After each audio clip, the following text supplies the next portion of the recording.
Olá!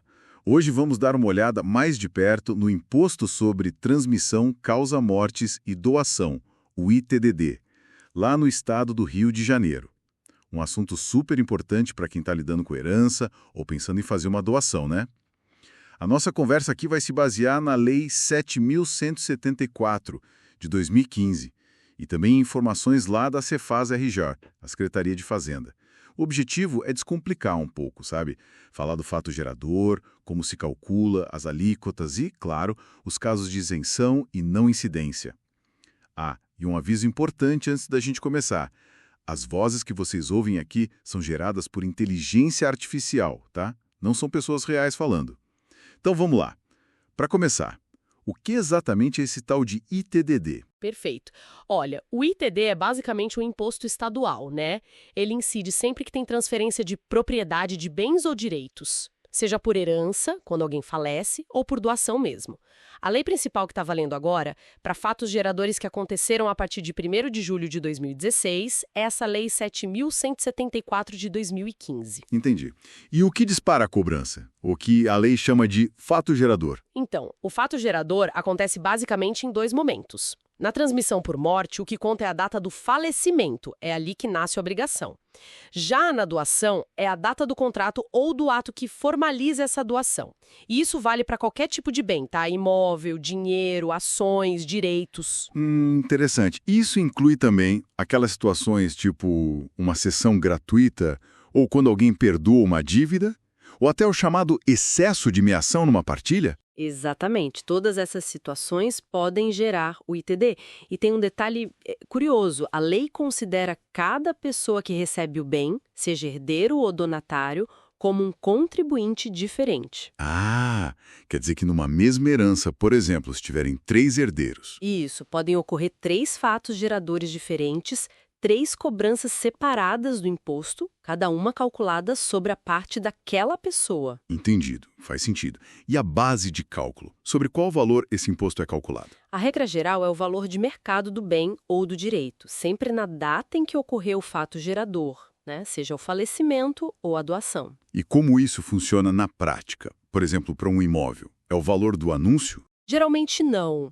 Para imóveis, costuma-se usar o valor de mercado mesmo, que muitas vezes é referenciado pela base de cálculo do ITBI, que é o Imposto Municipal de Transmissão. Se não tiver ITBI recente, pode ser o valor venal do IPTU, mas ajustado por um índice da Cefaz. Para imóveis rurais, a referência é o valor do ITR, também com ajuste. E claro, se for um inventário na justiça, a avaliação feita pelo juiz pode ser usada.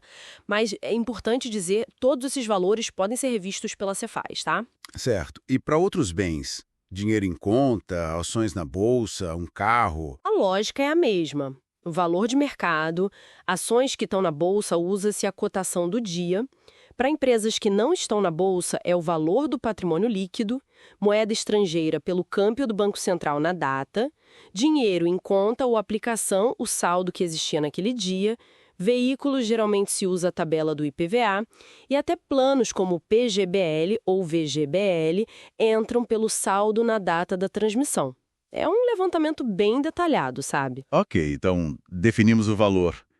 E as alíquotas? Quanto se pega de imposto sobre esse valor? No Rio de Janeiro, as alíquotas são progressivas.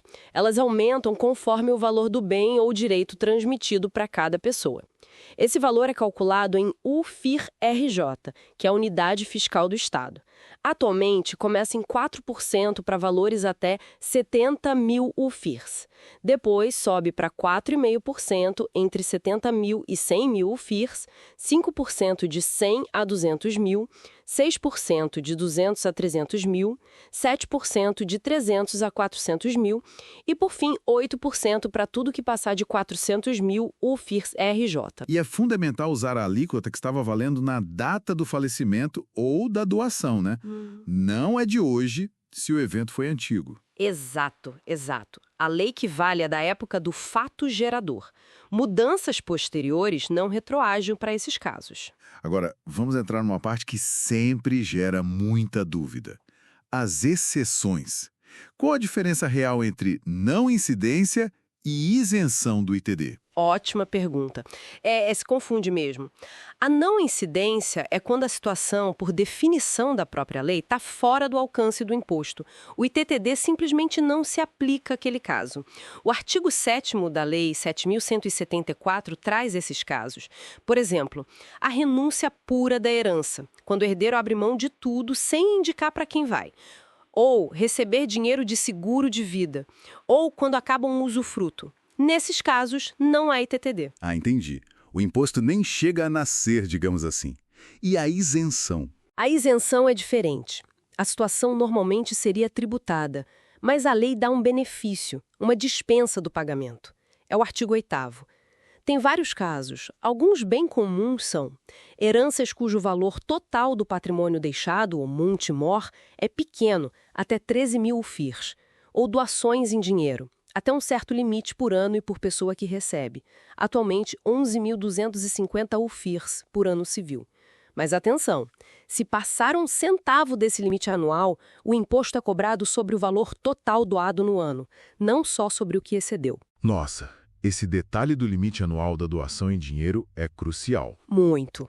Outros exemplos de isenção são imóveis residenciais herdados de baixo valor, até 60.000 UFIRs na soma deles, valores que a pessoa não recebeu em vida, tipo saldo de salário, FGTS, PIS, PASEP, e algumas situações bem específicas para fundações, associações, ex-combatentes. E como a pessoa consegue essa isenção na prática? Precisa pedir? Depende. Em alguns casos, como a doação em dinheiro dentro do limite anual, o próprio sistema online da Cefaz, o SDITD, onde se declara a operação, já pode reconhecer a isenção automaticamente.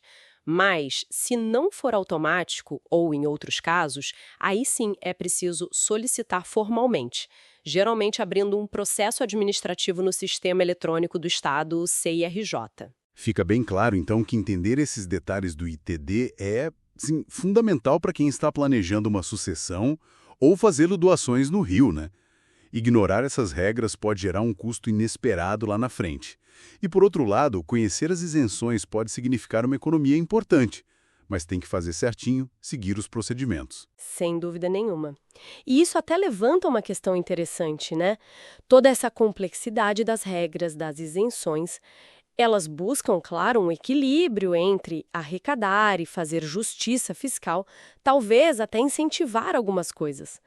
Mas será que o sistema como está hoje é claro e acessível bastante?